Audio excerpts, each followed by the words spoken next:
உங்களுடைய ராசிநாதன் பார்த்தீங்கன்னா செவ்வாய் பகவான் இந்த மாதத்துல விருச்சிகத்துல ஆட்சி பெற்றிருக்காரு. அப்படிங்கும்போது உங்களுடைய பயணங்கள்ல கொஞ்சம் நீங்க கவனமாக இருக்கணும்.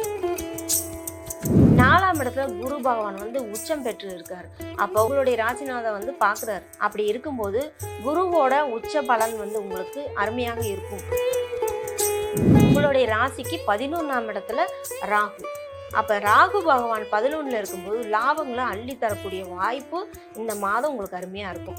இருந்தாலும் சனியோட வக்ர பார்வையும் இருக்கிறதுனால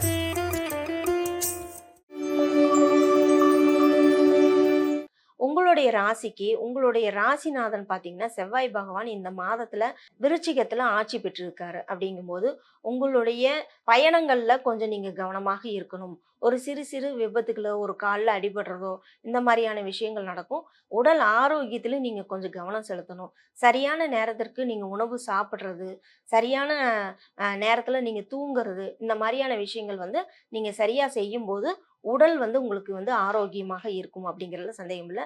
4ஆம் இடத்துல குரு பகவான் உச்சம் பெற்று இருக்காரு. அப்போ உங்களுக்கு ராசிநாதன் உங்களுடைய ராசிநாதன் பார்க்குறாரு. அப்படி இருக்கும்போது குருவோட உச்ச பலன் உங்களுக்கு அருமையாக இருக்கும். வீடு வண்டி வாகன வகையில உங்களுக்கு ஒரு அற்புதமான பலன்கள் இந்த மாதம் நடைபெறும். இந்த நவம்பர் மாதத்துல பாத்தீங்கன்னா நீங்க புதிய வண்டி வாங்கக்கூடிய சூழ்நிலை அமையும். ஒரு சிலருக்கு புதிய சொத்துக்கள் வாங்குவாங்க. புதிய வீடு வாங்கறதுக்குண்டான யோகம் பாக்கியம் அப்படிங்கிறது எல்லாமே நல்லா இருக்கும். இந்த குரு உங்களுக்கு இந்த மாதம் முழுக்க உங்களுக்கு நன்மை கொடுக்க போறாரு. பொருளாதார முன்னேற்றம் பார்த்தீங்கன்னா உங்களுக்கு எதிர்பார்த்திருந்த பணவரவு தனவரவு அப்படிங்கிறது தாராளமாக இருக்கும் இந்த மாதம். புதிய ஆடை ஆபரணங்கள் வாங்குறது, புதிய சொத்துக்கள் வாங்குறது, உங்களுடைய வீட்டுக்கு சுப செலவுகள் செய்யறது, குடும்பத்துல ஒரு சுபகாரிய நிகழ்ச்சிகள் நடக்கிறது, இது எல்லாமே இந்த மாதத்துல உங்களுக்கு அற்புதமான மாதமாக அமையும். மேலும் பார்த்தீங்கன்னா உங்களுடைய ராசிநாதன் 8ல் இருக்கிறதுனால உடல் ஆரோக்கியத்துல மட்டும் கொஞ்சம் கவனம் செலுத்துங்க. வெளியூர் வெளிநாடு இந்த மாதிரி பயணங்கள் மேற்கொள்ளும் போது மறைமுக தொற்று அப்படிங்கிற நோய் தொற்று உருவாகிறதுக்கு வாய்ப்பு இருக்கு. அதனால மறைமுக ஸ்தானத்துல உங்களுக்கு நோய் தொற்றுகள் உருவாகிறதுக்கு ஒரு இன்ஃபெக்ஷன் ஆகிறது இந்த மாதிரியான வாய்ப்புகள் இருக்கு. அதனால வெளியில நீங்க வீட்டை விட்டு வெளியில போகும்போதே அந்த பாதுகாப்பு நடவடிக்கை அப்படிங்கிறது உங்களுக்கு சரியா நீங்க எடுத்துக்கணும். அதே போல பாத்தீங்கன்னா ஹெல்மெட் போடாம போகக்கூடாது. டாக்குமெண்ட் எல்லாம் கரெக்டாக நீங்கள் எடுத்துகிட்டு போங்க. இந்த டாக்குமெண்ட் சார்ந்த பிரச்சனைகள் உங்களுக்கு வர்றதுக்கு இருக்கு. ஹெல்மெட் போடாமல் நீங்கள் பயணத்துக்கு போக வேண்டாம் அப்படிங்கிறது தான். மாணவர்கள் பார்த்தீங்கன்னா இந்த மாதத்தில் கடுமையாக உழைக்க வேண்டியது இருக்கும். அவங்களுடைய கவனச்சிதறல்கள் இருக்கக்கூடாது. ஒரு நல்ல ஒரு கான்சன்ட்ரேஷனோட அவங்க படிக்கும்போது அவங்களுக்கு ஒரு நல்ல படிப்புல அவங்களுடைய படிப்புக்குண்டான வளர்ச்சி அப்படிங்கிறது கண்டிப்பாக இருக்கும். வெளிநாட்டு வர்த்தகம் பார்த்தீங்கன்னா இந்த மாதத்துல சுக்கிரன் கன்னியில நீச்சம் பெறுகிறார்.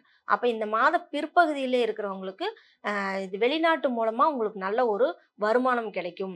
புதிய புதிய ஆர்டர்கள் கிடைக்கிறது, புதிய மாற்றங்கள் உருவாகிறது, இது எல்லாமே உங்களுக்கு அற்புதமான பலன்களை கொடுக்க போகுது. மேலும் பார்த்தீங்கன்னா உங்களுடைய ராசிக்கு 11ஆம் இடத்துல ராகு. அப்ப ராகு பகவான் 11ல் இருக்கும்போது லாபங்களை அள்ளி தரக்கூடிய வாய்ப்பு இந்த மாதம் உங்களுக்கு அருமையா இருக்கும். இருந்தாலும் சனியோட வக்ர பார்வையும் இருக்கிறதுனால, சனி வக்ரமாகவும் இருக்கிறதுனால கொஞ்சம் நீங்க அதிகப்படியான ஆசைகளை உருவாக்கிக்காம லாப நோக்க கொஞ்சம் குறைவா நீங்க எதிர்பார்த்து நீங்க அந்த காரியம் செய்யும் போது உங்களுக்கு ஒரு வெற்றி அப்படிங்கிறது கண்டிப்பாக கிடைக்கும்.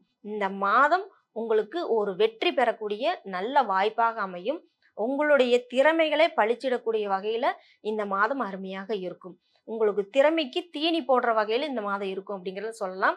உங்களுடைய வீட்டுல சுபகாரிய நிகழ்ச்சிகள் கண்டிப்பாக நடக்கும். முருகப்பெருமான வழிபாடு செய்யுங்க. முருகப்பெருமான் பார்த்தீங்கன்னா மலை மேல இருக்கக்கூடிய முருகப்பெருமான், வள்ளி தெய்வானையோடு இருக்கக்கூடிய முருகப்பெருமான வழிபாடு செய்யுங்க. உங்களுக்கு இந்த மாதம் முழுவதும் நல்ல ஒரு முன்னேற்றம் கிடைக்கும் அப்படிங்கிறதுல எந்த சந்தேகம். இந்த மாதத்துல நம்மளுடைய ராசி பலன்கள் உங்களுடைய ராசிக்கு என்ன மாதிரியான பலன்கள் கிடைக்கும் அப்படிங்கிறத நம்ம இங்க பார்க்கலாம். இப்போ உங்களுடைய ராசிக்கு அப்படின்னா காலபுருஷ தத்துவப்படி உங்களுடைய ராசிகள்ல எந்தெந்த கிரகங்கள் இப்ப இருக்கு அப்படிங்கிறதையும் நம்ம பார்த்துடலாம். ஃபர்ஸ்ட் பாத்தீங்கன்னா குரு பகவான் பார்த்தீங்கன்னா அதிசாரமா பெயர்ந்து மிதுன ராசியிலிருந்து கடக ராசியில உச்சம் பெறக்கூடிய அமைப்புல இந்த மாதம் முழுக்க உச்சம் பெறுகிறார். அப்படி இருக்கும்போது குரு பகவான் ஒரு நல்ல அமைப்புல இருக்காரு. உங்க ராசிக்கு அது எத்தனாம் இடத்துல இருக்குது அப்படிங்கிறத நம்ம இப்ப வரிசையில பார்ப்போம். அதற்கு முன்னாடி கிரகங்கள் எந்தெந்த இடத்துல இருக்கு, என்னென்ன ராசியில அமைய பெற்றிருக்கு அப்படிங்கிறத நம்ம பார்க்கலாம். குரு பகவான் கடக ராசியில உச்சம் பெறுகிறார். அடுத்து பார்த்தீங்கன்னா சிம்ம ராசியில கேது பகவானும், கன்னி ராசியில சுக்கிரனும், துலாம் ராசியில சூரியன், புதன், செவ்வாயும் அமர்ந்திருக்காரு. செவ்வாய் பகவான் பார்த்தீங்கன்னா விருச்சிக ராசியில ஆட்சி பெற்றிருக்காரு. அதே போல பார்த்தீங்கன்னா ராகு கும்ப ராசியில ராகு பகவானும், மீன ராசியில சனி பகவான் வக்ரகதியிலும் அமர்ந்திருக்காரு. அப்போ இந்த கிரகங்கள்லாம் உங்களுக்கு என்ன மாதிரியான பலன்களை கொடுக்கும் அப்படிங்கிறத நம்ம எடுத்துக்கலாம். இப்போ காலபுருஷ தத்துவப்படி பார்த்தீங்கன்னா 12ஆம் இடத்துல சனி பகவான் வக்ரகதியில் அமைஞ்சிருக்கிறதுனால மக்கள் பார்த்தீங்கன்னா பயணம் செல்லக்கூடிய வகையில் அந்த பயணத்தில் ஒரு சிறு சிறு பிரச்சனைகள் இந்த மாதிரியான நடக்கும். மருத்துவ செலவுகளும் அதிகமாகும். இந்த மருத்துவ செலவுகள்லாம் நீங்கள் குறைக்கணும் அப்படின்னா உங்களுக்கு காலில் இப்போ சனி பகவானோட ஆதிக்கம் அதிகமாக இருக்குது அப்படின்னா காலில் நீங்கள் செப்பல் போடாமல் கூட நடக்கலாம். சனியோட வக்ரகதி பார்வையோட வந்து கன்னி ராசிக்கு விழுகுது. அப்படி இருக்கும்போது மேக்சிமம் பார்த்தீங்கன்னா இல்லை உங்களுடைய ராசிக்கு பொதுவாகவே காலபுருஷ தத்துவப்படி 12ல் வந்து சனி பகவான் வக்ரகதியில் இருக்கார். அப்போ சனி வக்ரமாக இருக்கும்போது காலத்தில் நம்ம வந்து உடல் உழைப்பை கொடுக்கணும். நம்ம உடம்புல இருந்து ஒரு சொட்டு வேர்வை வந்தாலே சனி பகவானோட தாக்கம் குறைந்துரும் அப்படிங்கிறதுல எந்த ஒரு ஐயமும் இல்லை. சனி பகவானோட தாக்கம் குறையணும் அப்படின்னா நம்ம கால்நடையாக நம்ம வந்து நடந்து போகிறது, செப்பல் இல்லாமல் நடந்து போகிறது, ரோட்டோர இருக்கிற மக்களுக்கு, உடல் ஊனமுற்றவங்களுக்கு அவங்களுக்கு வந்து உங்களால் முடிந்த உதவிகள் செய்கிறது, இது எல்லாமே உங்களுக்கு நல்ல பலனை கொடுக்கும். அதே போல் தனக்காரகன் என்று சொல்லக்கூடிய குரு பகவான் உச்சம் பெறக்கூடிய நிலையில இருக்கிறதுனால இந்த மாதம் எல்லா ராசிக்காரர்களுக்குமே ஒரு தனவரவு அப்படிங்கிறது ஒரு தாராளமான வகையில் அமைஞ்சிருக்கும். தனம் பொருளாதார முன்னேற்றம் கண்டிப்பாக உண்டு. சிம்மத்துல கேது இருக்கிறதுனால காலபுருஷனுக்கு 5ல் கேது அப்படிங்கும்போது மன ஆசைகள்ல உங்களுக்கு வந்து கொஞ்சம் ஆக்சிலேஷன் இருக்கும். ஒரு மனப்பதட்டம், குழப்பம் இந்த மாதிரியான வகையில இருக்கும். இப்போ கன்னியில வந்து சுக்கிரன் பார்த்தீங்கன்னா நீசம் பெறுகிறார். அப்ப கன்னியில நீசம் பெருகும்போது பண இழப்பு அப்படிங்கிறது ஒரு சிலருக்கு அங்க அமைந்துரும். ஆனா சுக்கிரன் வந்து தொடர்ந்து அங்க இல்லை. அடுத்து துலாத்துக்கு வந்து ஆட்சி பெறக்கூடிய வகையிலும் அவர் அமைந்துருவாரு, மாறிடுவாரு. பிற்பகுதியில் இந்த மாத பிற்பகுதியில் சுக்கிரன் வந்து துலா ராசிக்கு வந்துடுவார். அப்போ மாத பிற்பகுதிக்கு பிறகு பார்த்தீங்கன்னா உங்களுக்கு பெண்களால் ஒரு சின்ன சின்ன விஷயங்கள், பொருளாதார முன்னேற்றங்கள், பெண்களால் சில சில பிரச்சனைகள், தொல்லைகள் இந்த மாதிரிலாம் ஏற்பட்டுட்டு இருந்தது. இந்த மாத பிற்பகுதியில் துலாத்தில் வந்து ஆட்சி பெறும்போது உங்களுக்கு பணம் அப்படிங்கிற ஒரு வகையில் உங்களுக்கு நல்ல ஒரு முன்னேற்றம் இருக்கும். நீங்கள் எதிர்பார்த்திருந்த பணம் அப்படிங்கிறது கண்டிப்பாக கிடைக்கும்.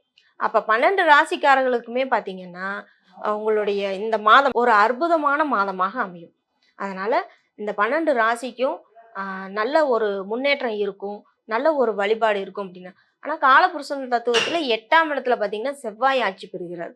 அப்போ மறைமுக தொற்று, ஏன்னா இந்த மழை காலமாக இருக்கிறதுனால இந்த பூச்சி அடி, விஷப்பூச்சிகள் கடிக்கிறது, கொசு தொல்லைகள் இருக்கிறது, மறைமுக தொற்றுக்கள் ஏற்படுறது, அதாவது தொற்று ஏற்படாமல் இருக்கிறதுக்கு தான் இந்த கார்த்திகை மாதத்தில் விளக்கேற்றோம். அப்போ அந்த விளக்குங்கிறது நீங்கள் வந்து அகல் விளக்கு, மண் சட்டியில் அகல் விளக்கு சுத்தமான நல்லெண்ணெய் ஊற்றி நீங்கள் வந்து இந்த மாதம் தொடங்கும் போதே நீங்கள் வந்து விளக்கேற்ற ஆரம்பிச்சிடணும். வீட்டு வாசலில் வந்து 2 விளக்காவது ஏற்கணும். முந்தைய காலங்களில் பார்த்தீங்கன்னா மாடம் இருக்கும், அந்த மாடத்தில் வந்து விளக்கேற்றுவாங்க.